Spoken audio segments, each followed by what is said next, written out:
το τραγικό πλέον είναι ότι πάρα πολλοί κόσμος νομίζουν ότι τούτο που έχουμε τώρα, το οποίο είναι ένα ανώμαλο πράγμα που ονομάζεται status quo, για εκείνους θεωρείται η κανονικότητα. Καλός ή κακός υπογράψαμε. Στόχος έπρεπε να ήταν εκείνον το κράτος που δημιουργήσαμε να δουλέψει. Περιτριγυρίζεται από κάποιες πολιτικές δυνάμεις, οι οποίες μόνον και μόνον να τους πεις ότι θα μοιραστούμε εξουσία με τους Τουρκοκύπρους, καλουτσούνες. Το δηλητήριο που έχει εμποτιστεί τούτη η κοινότητα που τον καιρών της αποτυχίας του Κράμ Μοντάνα με βασικό πρωταγωνιστή τον τέος πρόεδρο, δεν μπορεί να φύγει εύκολα. Ξεκινήσαμε με τους φίλους του Ακάμα, μετά την οικολογική κίνηση και καταλήξαμε στο κίνημα οικολόγων. Αρκετά από εκείνα τα άτομα τα οποία ήμασταν μαζί στην αρχή προέρχονταν όντως από το χώρο της ΕΔΕΚ, όπως και εγώ τότε. Οι θέσεις τους είναι τόσο ακραίες, ακροδεξιές, εθνικιστικές, που με κανέναν τρόπο δεν μπορούν να χαρακτηριστούν κόμματα του κέντρου. Ένα από τα συνθήματα μου που έχω καθιερώσει και το υιοθέτησαν και κάποιοι πολιτικοί, οφείλω να πω, είναι το μόνη λύση η λύση. Αν ποτέ αποφασίσω να κάνω βιβλίο για να δώσω στους φίλους μου, θα βρεις ούτε έναν πολιτικό κείμενο εκεί μέσα. Η ανθρωπότητα δεν ήρθε με επάπειρον εγγύηση για την βιωσιμότητα και επιβίωση της. Είμαστε οι πιο τυχεροί άνθρωποι στον κόσμο που να είμαστε στην Ευρωπαϊκή Ένωση αυτή τη στιγμή. Ούτε Αμερικάνος εθελαλάμουν, ούτε Ρώσος. Να το θέσω διαφορετικά. Εγώ με αυτήν την Τουρκία του Ερντογάν προτιμούσα να έχω υπογραμμένη λύση παρά να την έχω ως κατοχική δύναμη.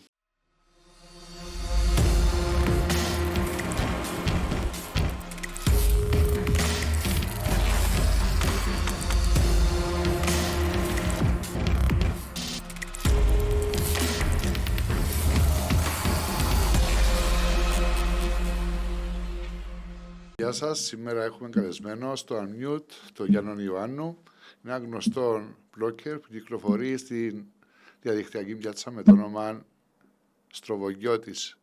Είναι γνωστός για τις φιλελεύθερες του απόψεις, είναι γνωστός για τις δημοκρατικές του απόψεις και είναι πολύ γνωστός για την ευγένεια του, την ανεκτικότητα του και την αντοχή του στα social media για ίσως και μια 20ετία, πολύ δραστήριος, πολύ λογικός και πολύ δημοκρατικός. Καλώς όρισες, Γιάννο. Καλησπέρα, Στέλιο. Νομίζω τελειώσαμε να φύγω. Ήταν γνήσια εντύπωση μου. Ευχαριστώ για την εκτίμηση. Σίγουρα με ανθρώπους που μοιραζόμαστε παρόμοιες ιδέες υπάρχει αλληλοεκτίμηση για κάποια πράγματα. Το ίδιο ισχύει και από μένα προς εσένα. Σίγουρα τούτα τα πράγματα όμως που μας ενώνουν κατά πάσα πιθανότητα είναι πολύ άσχημα και αρνητικά για κάποια άλλη ομάδα ανθρώπων με τους οποίους θέλουμε να έχουμε και πολλές σχέσεις. Η αλήθεια είναι ότι γνωριστήκαμε με τον Γιάννο, μαζί σου Γιάννο, στους αγώνες για να αλλάξουμε τις αντιλήψεις του κόσμου στα θέματα της επανένωσης, να δείξουμε ότι υπάρχει κόσμος με θέληση, με όραμα για μια μεγάλη αλλαγή στην Κύπρο.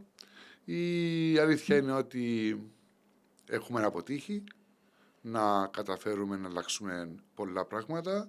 Έχουμε χάσει μεγάλες μάχες. Στέλιο, να σε διορθώσω. Δεν είναι θέμα μεγάλης αλλαγής. Τουλάχιστον η όποια προσπάθεια κάναμε για το Κυπριακό δεν είναι θέμα μεγάλης αλλαγής. Είναι θέμα να επαναφέρεις τη χώρα στην ομαλότητα και στην κανονικότητα. Γιατί το ότι ζούμε, εγώ ζω σχεδόν όλη μου τη ζωή. Εγώ γεννήθηκα στα λίγα χρόνια που υποτίθεται δούλευε σωστά η Κυπριακή Δημοκρατία. Από τότε η κατάσταση που υπάρχει δεν είναι ομαλή. Η Κυπριακή Δημοκρατία δεν δουλεύει βάσει του συντάγματος της, βάσει των θεσμών που δημιούργησε γύρω το σύνταγμα. Το 63-64 και μετά. Ακριβώς. Άρα δεν είναι θέμα αλλαγής, θέμα επαναφοράς σε κάποια κανονικότητα. Και το τραγικό πλέον είναι ότι πάρα πολλοί κόσμος νομίζουν ότι τούτο που έχουμε τώρα, το οποίο είναι ένα ανώμαλο πράγμα που ονομάζεται status quo, για εκείνους θεωρείται η κανονικότητα. Έχουν πιο αφελής πεθαίνεις. Ναι, είναι αλήθεια, ειδικά τα τελευταία 50 χρόνια, όσοι γεννήθηκαν μέσα τα τελευταία 50 χρόνια, ειδικότερα οι πιο νέες γενιές, θεωρούν κανονικότητα τη διαίρεση. Ακριβώς. Και θεωρούν κανονικότητα ότι κάτι το έχουμε χάσει και ζούμε με το υπόλοιπο. Μια και αναφέρθηκες στη δεκαετία του 60 που γεννήθηκες, ας πιάσουμε τα πράγματα από την αρχή. Γεννιέσαι στο Στρόβολο, είσαι ένας κλασσικός γνήσιος στροβογιώτης. Καταρχάς το παρατσούκλι που χρησιμοποιώ στον blog μου και σε άλλα μέσα το Στροβολιώτης προκύπτει από το γεγονός ότι έχω έναν εντελώς ανιαρό όνομα, Γιάννος Ιωάννου. Ωραία. Γιάννος Ιωάννου, ας πούμε, δεν μπορείς να είσαι πιο ανιαρός. Είναι η μισή Κύπρος, ας πούμε. Όταν άρχισα να αρθρογραφώ από τη δεκαετία του 80, η διαφοροποίηση που έκανα ήταν να βάλω μες στη μέση Γιάννος Κάπα Ιωάννου, που ήταν το αρχικό του μακαρίτη του παπά μου. Ύστερα, όταν έπρεπε να κάνω τον blog, λέω: OK, πρέπει να βάλουμε κάτι που να είναι πιο χαρακτηριστικό, και έτσι προέκυψε το Στροβολιώτης. Λοιπόν, ο πατέρας μου ήταν από χωριό της επαρχίας Κερίνιας, η μάνα μου ήταν πιο Στροβολιώτισσα, ναι, και γεννήθηκα όντως στο Στρόβολο. Έχεις καλές παιδικές αναμνήσεις. Ήταν μια χαρά. Μεγάλωσες ήρεμα, ομαλά. Μια χαρά. Είχες νιώσει στον περίγυρο ή την περίοδο που μεγάλωνες να υπήρχαν εντάσεις κοινωνικές? Λίγες πολιτικές εντάσεις υπήρχαν, γιατί το ευρύτερο οικογενειακό περιβάλλον ήταν μακαριακό, και ο μόνος ο οποίος έκανε μια, θα λέγα, χαμηλών τόνων κριτική ήταν ο μακαρίτης ο παπάς μου. Τότε εγώ δεν καταλάβαινα, ήμουν μωρό. Πώς είναι δυνατόν, ας πούμε, να αμφισβητήσει τον πρόεδρο μας, το αστέρι μας κλπ. Όταν μεγάλωσα και άρχισα να καταλαβαίνω και εγώ τα πράγματα, αλλά είδες ο Μακαρίτης είχε δίκαιο στην κριτική του. Το μόνο που τον αδικό είναι ότι δεν ήταν πιο έντονο στην κριτική του. Κανένας όμως δεν μπορούσε να είναι ιδιαίτερα έντονος, φαντάζομαι, γιατί μελετώντας τη βιβλιογραφία της εποχής, τις εφημερίδες της εποχής, περίπου, ειδικά την περίοδο από το 1960 μέχρι το 1963, όποιος δημοσιογράφος εξέφραζε σε μια άλλη άποψη, εξαφανίζεται. Υπήρχε όμως και ο άλλος κίνδυνος, η τυχόν καλόπιστη κριτική κάποιου να ταυτιστεί με την παρανομία, ας πούμε, της ΟΚΒ. Οπότε, ξέρεις, να τον ταυτίσουν με εκείνον το πράγμα. Οπότε, γι' αυτό λέω. Και μέχρι τις μέρες μας το πράγμα. Δηλαδή, όταν προσπαθήσουμε κάποιοι να μιλήσουμε για την δεκαετία του 60 και να κάνουμε μια κριτική στο Μακάριο από την πλευρά του δικοινοτισμού και της ομαλότητας που περιεγράψες πριν, η απάντηση είναι ότι πάνω κάτω συντασσόμαστε με τους πολέμιους του Μακαρίου της εποχής Τσίρης, προσπαθώντας Άλλη μια ανομαλία. Ναι. Οι ηγέτες μας είναι υπεράνω κριτικής και υπεράνω άγιοι, είναι όλοι τελείοι. Πολλές φορές πολλοί προσπαθούν να υπερασπιστούν τις επιλογές της ελληνοκυπριακής κυριότητας δεκαετία του 50, του 60, ακόμα και πιο μετά, προσπαθούν να τις υπερασπιστούν με τη λογική του ιστορικού πλαισίου. Δηλαδή το ιστορικό πλαίσιο της δεκαετίας του 50, του 40, του 60 ήταν η Ένωση, και ως εκ τούτου όλες οι ενέργειες, όλες οι αποφάσεις, όλες οι τάσεις των πολιτικών δυνάμεων πρέπει να τις δούμε κάτω από το πρίσμα. Στέλιο, 16 του Αυγούστου του 1960 δημιουργήθηκε η Κυπριακή Δημοκρατία. Τέλος. Ότι προηγήθηκε είναι όντως ιστορία, σεβαστή, να μελετηθεί, να αναλυθεί, να γίνει κριτική, αλλά από τη στιγμή που βάλεις την υπογραφή σου, τέλειωσε. Και τότε σου λες οι ανοησίες για δοτό, σύνταγμα, για επιβληθής αλύση κλπ. Είναι παραμύθια. Καλός ή κακός υπογράψαμε. Στόχος έπρεπε να ήταν γίνον το κράτος που δημιουργήσαμε να δουλέψει.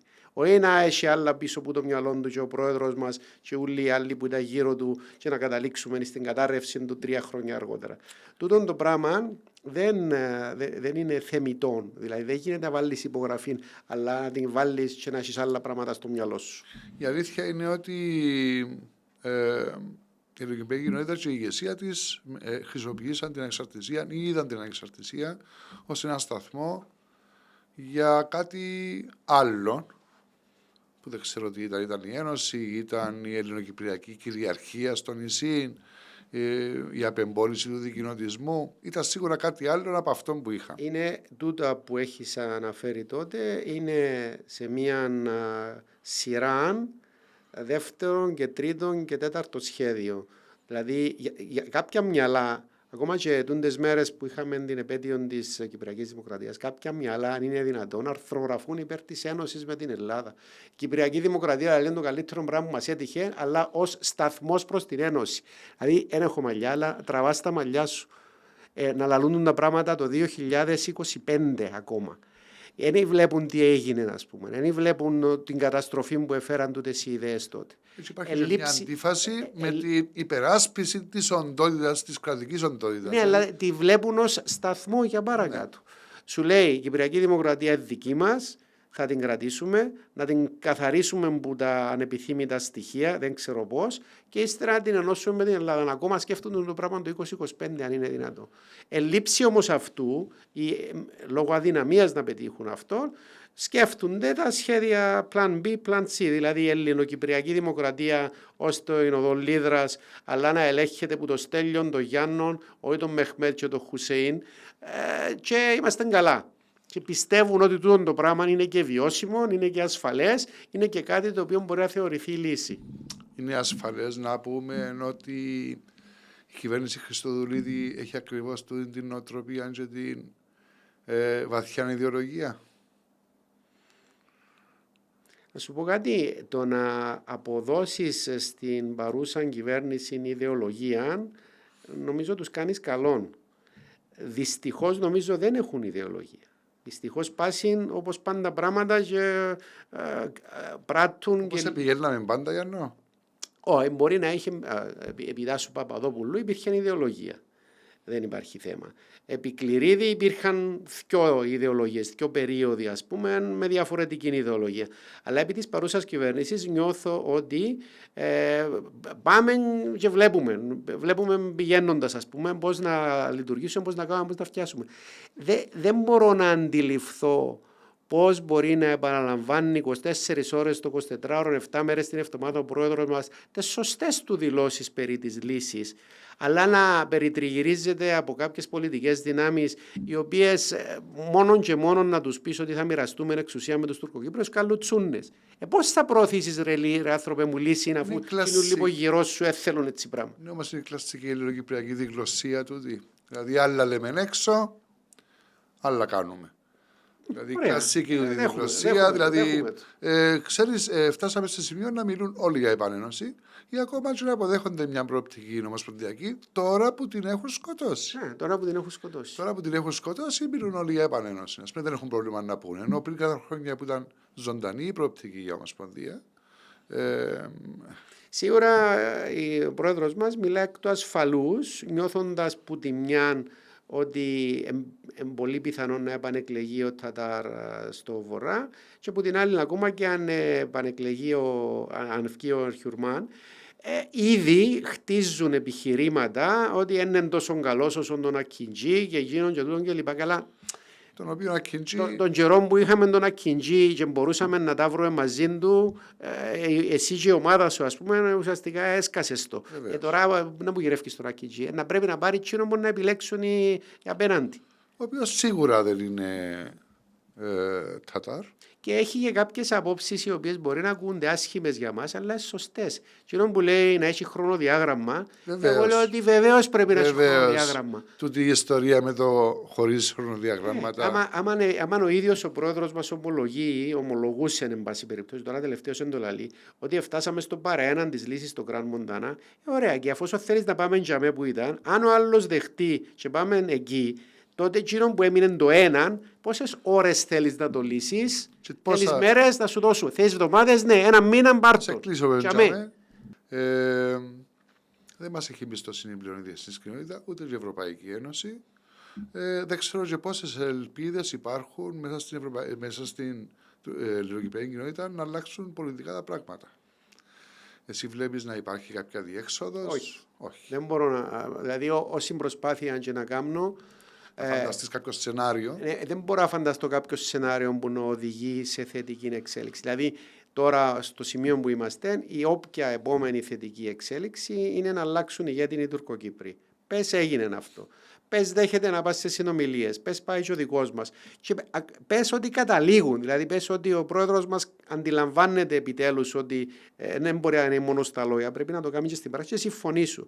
Το δηλητήριο που έχει εμποδιστεί τούτη η κοινότητα που των καιρών της αποτυχίας του Κράμου Μοντάνα με βασικό πρωταγωνιστή τον τέος πρόεδρο δεν μπορεί να φύγει εύκολα. Δηλαδή ακόμα και την καλύτερη λύση να την πλασάριση στον κόσμο, έχει περάσει η ιδέα ότι όποια λύση και να είναι, όσο καλή και να είναι, χειρότερη που το status quo που είναι το καλύτερο καθεστώς για την κοινότητα μας. Τα ούλα ζάμε. Δεν μπορεί να προχωρήσει κάτι. Ναι. Μακάρι να έχω λάθος. Αν φτάσουμε σε σημείο γίνο, να είμαι με τη σωστή πλευρά της ιστορίας. Αλλά πολύ αμφιβαλώ θα φτάσουμε εκεί. Τώρα που είπες για την πλευρά της ιστορίας, ας δούμε λίγο τη διαδικασία της πολιτικοποίησης σου. Από την νεαρή σου ηλικία σπούδασες πού? Σπούδασα στην Αγγλία οικονομικά. Είχες εμπλακεί? Είχα εμπλακεί στην φοιτητική οργάνωση της ΕΔΕΚ τότε, όντας νέος και ανώριμος. Θεωρούσα ότι έναν κόμμα το οποίο χαρακτηριζόταν από πατριωτισμό ή πατριωτισμό και έγνοια για την κοινωνική δικαιοσύνη ήταν ένας καλός χώρος για να νεκατωθώ.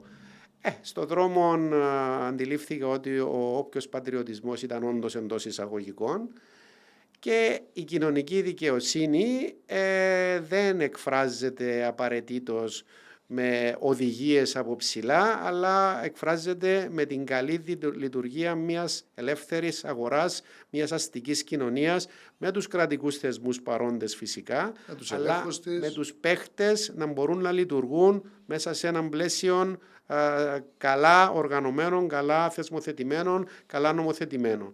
Οπότε δεν είναι θέμα κομμάτων. Δεν είναι σίγουρα θέμα κομμάτων, είναι θέμα καλής λειτουργίας από ένα σημείο και μετά, εφόσον υπάρχει το θεσμικό πλαίσιο, εφόσον υπάρχει το θεσμικό επιχειρηματικό πλαίσιο, ειδικά και μετά την Ευρωπαϊκή Ένωση, που ισχυροποιήθηκε το πλαίσιο λειτουργίας του επιχειρήν. Σίγουρα το θέμα είναι η διαφάνεια, η επικράτηση των δυνάμεων που εναντιώνονται στη διαφθορά. Μπράβο. Και σίγουρα έχει πολύ σημασία ο ορθολογισμός. Αν δούμε τα θέματα των κρατικοποιήσεων, αποκρατικοποιήσεων, ιδιωτικοποιήσεων κτλ. Εάν το πάρουμε δογματικά το ζήτημα, θα μπορούσαμε να πούμε ότι τούτη η επιχείρηση, όπως την ΑΕΚ, όπως άλλες επιχειρήσεις ισχυρού δημοσίου συμφέροντος, πρέπει να μείνουν στο κράτος. Εγώ δεν συμφωνώ ότι πρέπει να μείνουν όλες στο κράτος. Ακριβώς αυτό θα έλεγα, ότι αν το πάρουμε δογματικά, ναι. Αν το πάρεις όμως ορθολογιστικά, πόσο έναν κράτος θα αιμορραγεί ή πόσο θα γίνεται τούτος οργανισμός η κολυμβήθρα όπου θα ξεπλώνουν τις αμαρτίες τους όλα τα κόμματα, διορίζοντας κόσμο σε κάθε εκλογική διαδικασία, μέχρι που δεν έκαναν υδροκέφαλους οργανισμούς τους πάντες, μέχρι που έκλεισαν την Cyprus Airways και άλλους οργανισμούς. Οπότε, ναι, το σημαντικό είναι ο ορθολογισμός. Ο ορθολογισμός νομίζω εκφράζεται μάλλον μπορεί να εκφραστεί με πάρα πολλά χαρακτηριστικών τρόπο για το ζήτημα της ΆΤΑ που είναι επίκαιρο. Ακριβώς. Δηλαδή, εγώ το θεωρώ απόλυτα λογικό, είμαι εργοδότης εγώ, είμαι επιχειρηματίας. Θεωρώ αυτονόητο ότι τα άτομα τα οποία είναι στη χαμηλή πλευρά του μισθολογίου να έχουν το δικαίωμα στην ΆΤΑ, είτε θεσμοθετημένα είτε σίγουρα να έχουν την προτεραιότητα όταν θα αλλάξουν οι μισθοί. Αλλά τα άτομα τα οποία βρίσκονται στην άλλη πλευρά και να μου λένε ότι είναι η φιλοσοφία της ΆΤΑ, ρέγουν περιπέζεται μας τώρα. Η φιλοσοφία της ΆΤΑ είναι να μπορεί ο άνθρωπος όταν θα πάει να ψουμνήσει να είναι άνετος, να συντηρήσει την οικογένεια του και να μην τελειώσουν τα λεφτά του στις 20 του μήνα. Εκείνος που πιάνει όμως 3 ή 4 φορές περισσότερα από τούτους τους ανθρώπους, το να πιάσει επιπρόσθετα λεφτά λόγω ΆΤΑ, απλώς θα μεγαλώσει τη διαφορά, το χάσμα των μισθών μεταξύ των υψηλών μισθών και των χαμηλών μισθών. Άρα η ιστορία της φιλοσοφίας της ΆΤΑ είναι μια απάτη. Είναι μια απάτη και ισχύει και το άλλο, Γιάννη, ότι απεργίες στην Κύπρο μεγάλες θα δούμε μόνο όταν επηρεάζονται τα συμφέροντα μιας ελίτ της δημόσιας υπηρεσίας. Σωστά. Δηλαδή, Αυτοί που πράγματι έχουν ανάγκη να απεργήσουν, δεν τους βλέπεις να απεργούν ποτέ. ακριβώς. Και απεργούμε μόνο όταν πλήττονται τα συμφέροντα αυτής της αφρόκρεμας, θα έλεγα, της δημόσιας υπηρεσίας. Ωραία. Αφήσαμε την διαδρομή σου κάπου στην ΕΔΕΚ, αφήσαμε το εκεί που κατάλαβες ότι πουλούν πατριωτισμό όπως και άλλοι ή πουλούν και ιδεολογία καμιά φορά, και μετά δεκαετία του 90 σε βρίσκει νομίζω στους οικολόγους.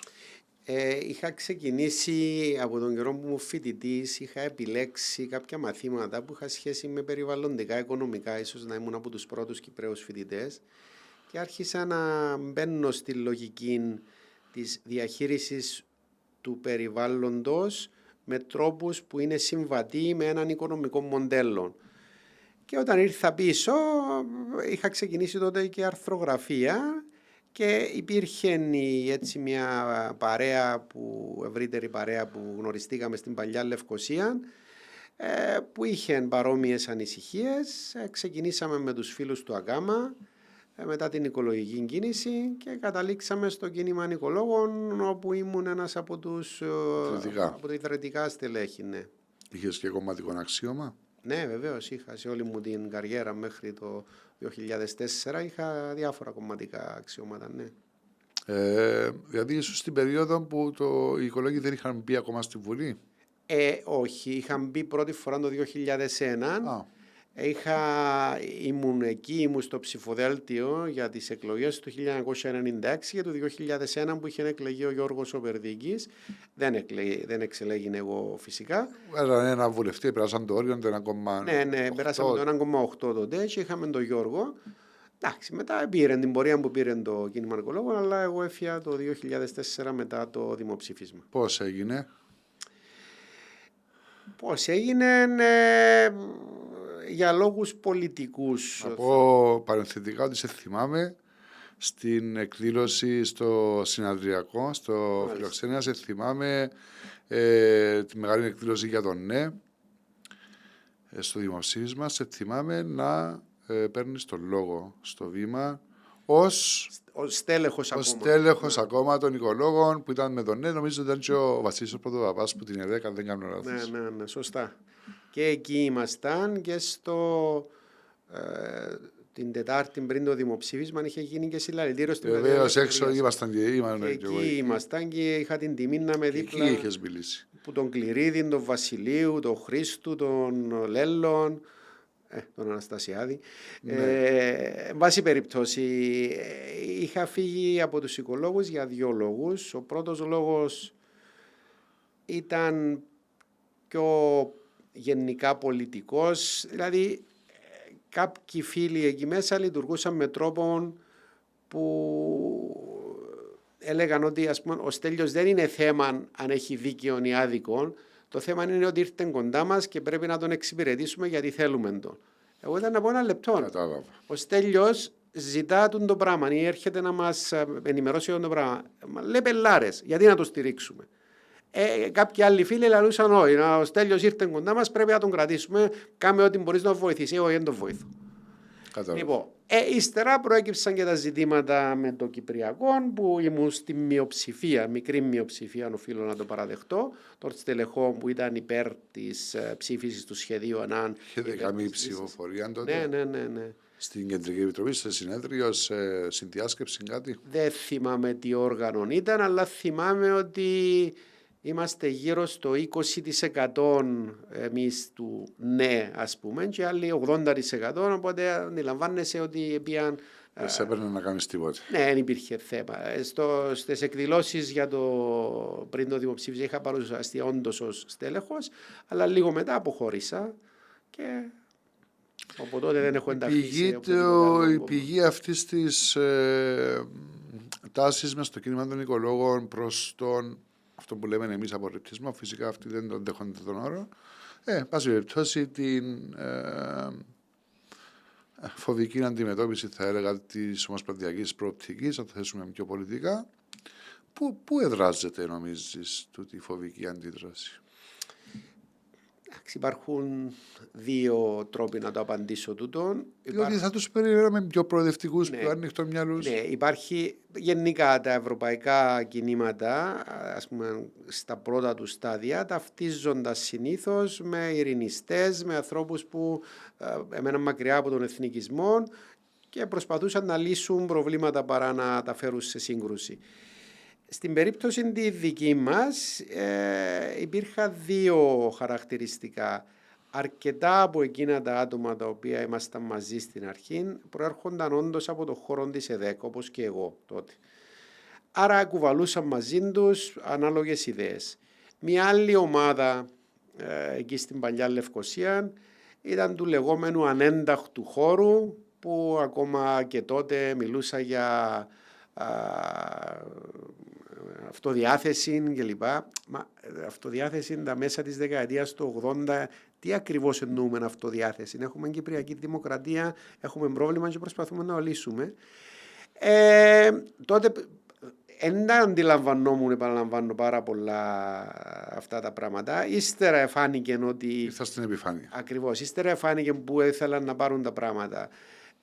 Και τότε κατάλαβα ότι είχα εγώ τις ιδέες μου ως οικολόγος, αν μπορούσα να ονομάσω τον εαυτό μου έτσι, που προερχόταν και από επιλογή, αλλά και από κάποια τριβή με το θέμα λόγω των σπουδών μου. Οπότε Πήραμε το 2004-2005 μένεις πολιτικά, κομματικά άστεγος. Ναι, θεωρητικά πάντα είχα να υποστηρίζω κάποιες δυνάμεις, είτε της αριστεράς είτε της δεξιάς. Οφείλω να πω ότι μέσα σε τούτα τα χρόνια ψήφισα και άτομα της δεξιάς από τον χώρο του συναγερμού και άτομα από τον χώρο του ΑΚΕΛ, που στις εκάστοτε εκλογές τέλος πάντων έκρινα ότι ήταν η σωστή επιλογή. Εντάξει, τώρα κάποια από τούτα τα άτομα που ψήφισαν μπορεί και να μην ήταν ακριβώς η σωστή επιλογή, αλλά και πάλι αυτόν θα το κρίνει η ιστορία. Τα δύο μεγάλα κόμματα, Γιάννο, τα οποία θεωρητικά θα υποστηρίζαν μια ομοσπονδιακή προοπτική, θα υποστηρίζαν μια ομοσπονδιακή λύση και δεν θα επέμεναν πολλά σε λεπτομέρειες ή υποπαραγράφους. Είχα μια γενική τάση δηλαδή για αποδοχή μιας επόμενης μέρας στο Κυπριακό και στην Κύπρο. Τα είδαμε σε κέρυες φάσεις της νεότερης ιστορίας να κάνουν πίσω. Αυτό πώς το εξηγούμε? Δηλαδή πώς εξηγούμε τη στάση του ΑΚΕΛ το 2004? Αν εξηγείται αυτή, πώς εξηγείται η στάση του συναγερμού και του Αναστασιάδη το 2017? Οι λόγοι παρόμοιοι, νομίζω, λίγη πολιτική, μικρή πολιτική. Δηλαδή άτομα τα οποία μπορεί να προέρχονταν ή λόγω συγκυριών να είχαν θετική άποψη για τη λύση, αλλά όταν φτάναν μπροστά στην πραγματικότητα της λύσης, τραβούσαν πίσω. Και κυρίως εκείνο που με ενοχλούσε, ειδικά επί Αναστασιάδη, τον οποίο στην πρώτη πενταετία τον στήριξα, είναι ότι δεν προετοίμαζε τον κόσμο. Είχα μάλιστα και επαφή με έναν φίλο που δούλευε στο Προεδρικό τότε, καλά λέω του ρε, γιατί έγκαμνετε κάτι να εξηγήσετε στον κόσμο του εντούτου ευλογημένοι? Θεωρείς τι δημοσιεύονται κάθε μέρα, τι γράφονται κάθε μέρα κλπ. Λέει ο Πρόεδρος θέλει να έχει κάτι έτοιμο για να μπορέσει να το εξηγήσει. Καπάνια, ας πούμε. Ναι, αλλά την ώρα που να είναι κάτι έτοιμο, θα είναι ήδη πολύ αργά με την νοοτροπία που υπάρχει στον κόσμο αυτή τη στιγμή. Φάνηκε ότι υπήρχε λόγος γιατί δεν έγινε το πράγμα. Και την ίδια ατολπία χειρίστηκε την κατάσταση και ο Χριστόφιας και το 9-10, όπου ήρθε ο Παν Κι Μουν και ζητούσε εναγωνίως μια κοινή δήλωση, μια συνυπογραφή ως σημείο. Μικροί ηγέτες, Τέλειο. Μικροί ηγέτες. Θέλω να πω στη λογική του ότι είναι εθνικιστές ή οτιδήποτε. Μικροί ηγέτες. Δηλαδή δεν είχαν. Οι θέματα εξαρτήσεων. Δεν ξέρω αν υπάρχει και αυτό, αλλά ένας ηγέτης ο οποίος αναλαμβάνει την προεδρία του κράτους, ξέρει ποιο είναι το μεγαλύτερο του πρόβλημα, θεωρώ... Διακηρύσει ότι αυτό είναι το βασικό του πρόβλημα. Μπράβο. Θεωρώ ότι μέσα στο μυαλό του πρέπει να τα έχει λυμμένα του τα πράγματα τη στιγμή που ξεκινά τη διαδικασία τη. Είναι αποφασισμένος να προχωρήσει. Δεν τα είχα λυμμένα προφανώς. Μήπως όμως φαίνονται αυτά και οι προθέσεις τους από τον τρόπο που επιλέγουν τους συνεργάτες τους ή από τους ίδιους τους συνεργάτες τους. Δηλαδή, καμιά φορά λέμε, περιμέναμε που τον Αναστασιάδη καλύτερα. Μα αντί ποιος έβαλε δίπλα του τις ιδέες τους, τον background τους, καταλαβαίνεις ότι κάπου εκεί θα οδηγούνταν τα πράγματα. Δηλαδή, μόνο και μόνο να βλέπεις τη σύνθεση της ομάδας, καταλαβαίνεις ότι δεν πάμε για μεγάλα πράγματα. Δεν πήγαμε. Που δεν πήγαμε για μεγάλα πράγματα. Οκ. Τελειώσαμε και με τους οικολόγους. Είδαμε και τον Χριστόφια και τον Ακέλ, είδαμε και τον Αναστασιάδη και τον Συναγερμό. Και τι μας μένει. Τι μας μένει σήμερα. Τι μας μένει σήμερα. Είδαμε και την κατάπτωση του Κυπριακού τα τελευταία 8 χρόνια που ουσιαστικά μπορούμε να το πούμε κάπως άνεδο ότι μπήκε η δαφόπλακα πλέον. Ναι. Δηλαδή δεν υπάρχει. Δεν διστάζω να το πω και εγώ τούτο. Κοίταξε, το τι έχουμε τώρα πολιτικά για το Κυπριακό, είπαμε τα και προηγουμένως, νομίζω δεν υπάρχει δυστυχώς προοπτική, ό,τι και να γίνει. Εκτός και αν να βάλουμε ένα σενάριο να μας βάλουν το πιστόλι στον κρόταφο με την καλή έννοια που αμφιβάλλω, δεν έχει κανένας όρεξη να ασχοληθεί με εμάς. Λοιπόν, οπότε δεν βλέπω να έχουμε οποιασδήποτε ευκαιρίες για να αξιοποιήσουμε. Τώρα, σε ευρύτερο πολιτικό, δηλαδή τι δυνάμεις υπάρχουν αυτή τη στιγμή, σίγουρα έχω αποστασιοποιηθεί από όλα τα εφιστάμενα κόμματα, κυρίως από τα μεγάλα τα οποία είχα στηρίξει κατά καιρούς. Θεωρώ ότι και κάποιες από τις επιλογές που έκανα ήταν εντελώς λανθασμένες. Πολλοί από τους φίλους που είχαμε ανέκαθεν σχέση είναι στο χώρο του Volt, που θεωρώ ότι τουλάχιστον αυτή τη στιγμή κουβαλά τα περισσότερα λαμπρά μυαλά της Κύπρου. Το πώς θα πάει όμως, δεν ξέρω. Και νεολαία και καλά παιδιά, όντως και πολλά σωστές ορθολογιστικές πραγματιστικές θέσεις. Οι θέσεις σχεδόν συμφωνούν με όλες όσες δημοσιεύονται. Να κάνουμε έτσι να πάμε λίγο πίσω και να δούμε μια χρονιά ήταν το 18 ή το 19 που γίνεται μια προσπάθεια να σωθεί ότι σώζεται. Κάνετε μια προσπάθεια, ήταν ο Κασουλίδης, ήταν ο Χατζηγεωργίου. Για την απόφαση ειρήνης.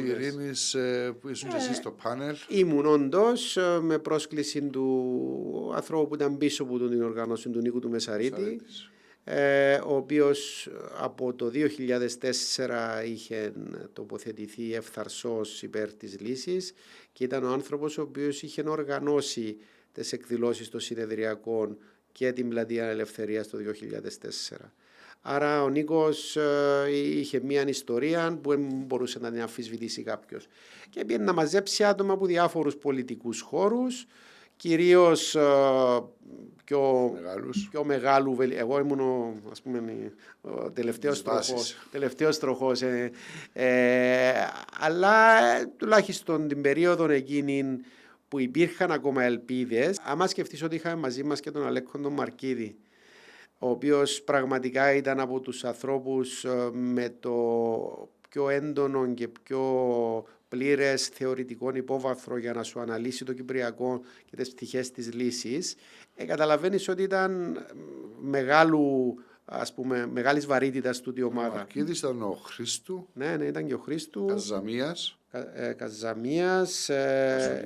Κασουλίδης, η Αλεξάνδρα Γαλανού, ο Χάρης ο Ψάρτης. Ο Χάρης ήταν. Λειτουργήσαμε σαν think tank. Δεν είχαμε ούτε σκοπό να κάνουμε κίνηση, ή κόμμα, ή οτιδήποτε άλλο, απλώς να βάλουμε κάπου κάποιες ιδέες. Και να μπει κάποια κοινωνική πίεση στις πολιτικές δυνάμεις. Ήταν καλή ιδέα, θα λειτουργούσε καλά εάν δημιουργούνταν νέες εξελίξεις ή νέες προοπτικές. Δεν δημιουργηθήκαν. Δεν είναι κάτι το οποίο μπορώ να ελπίζω ότι θα έχει ρόλο, ειδικά στο σημείο που έχουμε φτάσει αυτή τη στιγμή. Οριμάζοντας και εγώ πολιτικά, κατέληξα στο συμπέρασμα ότι για να λυνόταν το Κυπριακό, για να δημιουργούνταν συνθήκες λύσης του Κυπριακού ή συνθήκες αποδοχής μιας λύσης του Κυπριακού, θα έπρεπε να είχαν συνεργαστεί τα δύο μεγάλα κόμματα. Ακόμα και σε διακυβερνητικό επίπεδο. Πόσον σωστά ή πόσο λάθος κατέληξα εδώ. Διακυβερνητικό επίπεδο εννοείς να λειτουργήσουν μαζί. Ας πούμε, με έναν υποψήφιο κοινής αποδοχής, να λειτουργήσουν μαζί για να λύσουν το Κυπριακό. Ωραία. Ας εξετάσουμε το σενάριο ως μια πιθανή εξέλιξη του παρελθόντος. Γιατί τώρα πια υπάρχει περίπτωση. Εγώ θα πω ότι δεν είναι απίθανο το πράγμα που περιγράφεις. Έχει συμβεί και σε άλλες χώρες. Έχει συμβεί στην Ελλάδα, έχει συμβεί στην Ιταλία. Στη Γερμανία υπάρχουν μεγάλοι συνασπισμοί. Στη Γερμανία, ναι. Ας πούμε, στη Γερμανία υπάρχει αυτή τη στιγμή η αρχή που λέει ότι συνασπίζονται όλοι ενάντια στους ακροδεξίους. Οπότε σημαίνει ότι αν σε μια περιοχή, όπως έγινε στις εκλογές τις πρόσφατες που είχαν τις τοπικές, που λέει ότι αν σε μια περιοχή εκείνος που έχει περισσότερες πιθανότητες είναι σοσιαλδημοκράτης, θα το στηρίξουν οι χριστιανοδημοκράτες. Αν είναι στη διπλανή πολιτεία είναι ο χριστιανοδημοκράτης ο πιο δημοφιλής, θα το στηρίξουν οι σοσιαλδημοκράτες για να μείνει έξω ακροδεξιός. Τούτες οι πολιτικές είναι σωστές εάν υπάρχει έναν κοινό όραμα. Μπορεί να υπήρχε σε κάποια φάση κοινό όραμα. Δεν ήταν όμως πιο ισχυρό. Αλλά ξέρεις, ήταν και πάντοτε οι συνθήκες. Δηλαδή, είχε περιπτώσεις που ήταν αδύνατο να ελπίζεις κάτι, γιατί είχαν οι Τουρκοκύπριοι ηγέτη, ο οποίος δεν συνεργαζόταν για λύση. Εκεί δεν μπορείς να κάνεις πολλά πράγματα. Όταν παίρναν τούτη εποχή, μπορεί το ένα από τα δύο κόμματα να είχε έναν αρχηγό, ο οποίος, ή έναν ηγέτη, ο οποίος ήταν όντως ειλικρινής, αλλά το άλλο να μην είχε κάποιον ανάλογου βεληνικούς για να μπορέσουν να συνεννοηθούν. Δεν είμαστε αρκετά τυχεροί, αν θέλεις, για να κάτσουν όλα τούτα σε μια κατάσταση που να ευνοεί. Είχαμε και έλλειψη, όπως είπες, ηγετών πραγματικών.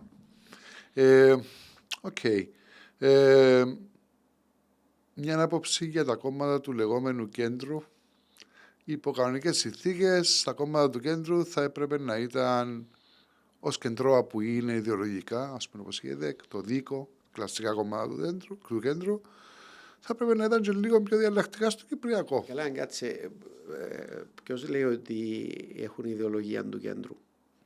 Υποτίθεται ότι παίρνουν ιδέες από τις δύο πλευρές. Ναι. Τουλάχιστον το ΔΙΚΟ παίρνει ιδέες από εδώ, παίρνει ιδέες από εκεί. Λειτουργεί σε έναν χρόνο, ας πούμε, λειτουργούν σε έναν χρόνο του κοινωνικού φιλελευθερισμού. Ας το πάρουμε θεωρητικά.